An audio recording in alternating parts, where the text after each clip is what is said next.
Well, Hollywood's very own Dr. Jason Champagne is the plastic surgeon to the stars, best known for successfully bringing back the full brow. His signature champagne eyebrows have helped Chrissy Teigen and other big Hollywood names perfect their looks. So when it comes to the latest trends in celebrity skincare and beauty treatments, who better to ask than Tinseltown's go-to cosmetic surgeon?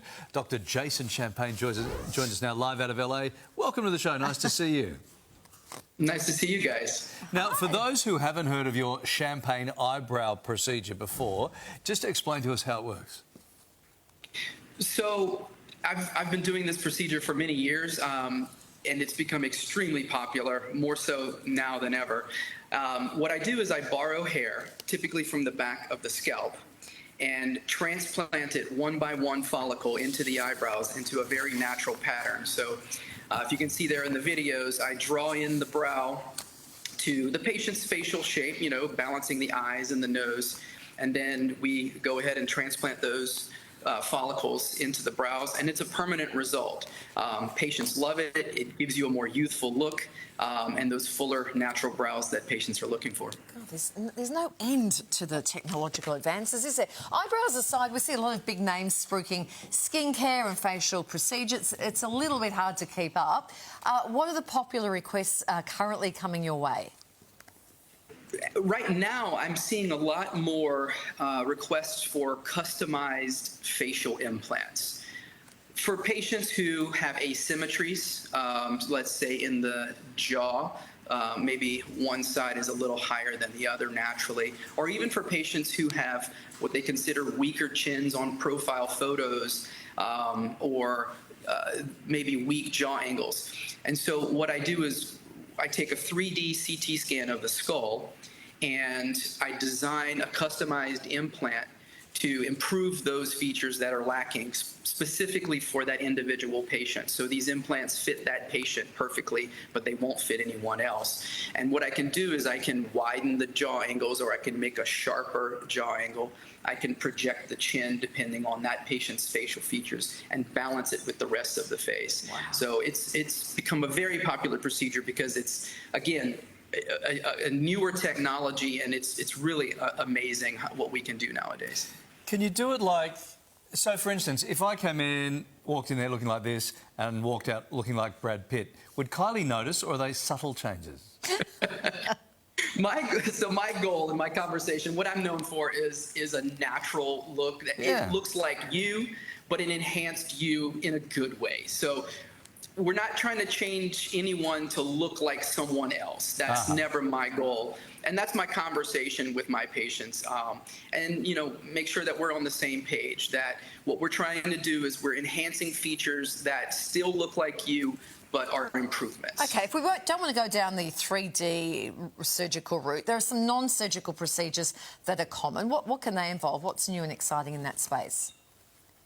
We have some really good, new technology in facial skin tightening, advanced radio frequency skin tightening. I think there I'm performing a PRP topical treatment after a mild laser, CO2 laser treatment in office. PRP is where we draw blood and the patient's blood and spin out the plasma, and PRF, which is platelet-rich fibrin. PRP is platelet-rich plasma, and that contains a lot of your own growth factors, anti-inflammatory cells. And by layering that on after the laser treatments, it helps you heal faster, and it stimulates collagen and elastin production, which keeps your skin tighter over time. So these are some of the newer technologies that I'm doing in my office. I have one I call Champagne Radiance, and it's the one where I use a mild CO2 laser and the PRP like you're seeing there. How good's your name for this? It's just perfect. We hear the word facelift, you know, and it can sound pretty intense, right? You offer these to your clients. How does it really work, the old facelift? So one thing I want to clear up for some patients, I have a lot of patients that come in and say, you know, I want a full face, a facelift.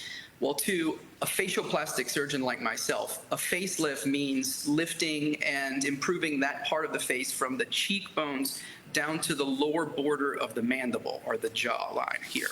And so this area is a facelift to me. However, some patients, when they say I want a facelift, they're thinking everything, or they're thinking brow lift, they're thinking eyelids, they're thinking neck.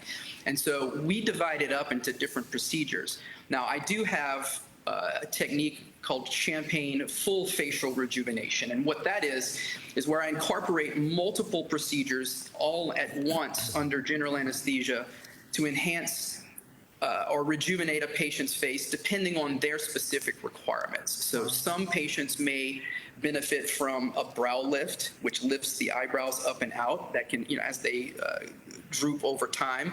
Some patients may also at the same time benefit from a facelift and a neck lift. Others may require a brow lift and maybe just an eyelid surgery where I remove a little extra skin of the eyelids, maybe upper and lower, but their lower face and neck is still youthful appearing. So everyone is individualized, and that's how I go about my Champagne Full Facial Rejuvenation procedures. So many. I'll take one of each. Yes, decisions. Where to start. Obviously, there are always risks involved with any sort of procedure. We need to cover off on that as well, of course. Right. Yeah, and so with any of these procedures, anytime you undergo surgery, there's anesthesia risks. Those are separate risks from individual surgical procedure risks. So we have consents that patients sign, lots of disclaimers and things that you have to read through to make sure that you agree with before moving forward with surgery.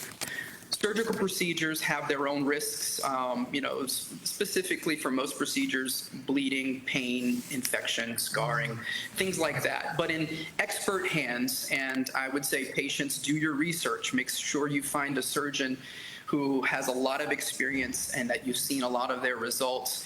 Make sure you do that research and you choose the right surgeon. But in expert hands, those risks should be significantly minimized. And again, these things I do on a daily basis here in my office in Beverly Hills. We have a fully accredited surgical OR, and that's another thing that patients should seek out, is making sure that the operating room is fully accredited, the surgeon is licensed in their territory or state or wherever they may be. And all those things are very important to minimize risks. Well, Dr.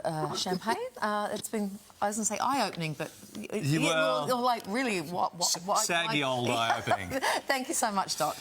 Fascinating. My pleasure.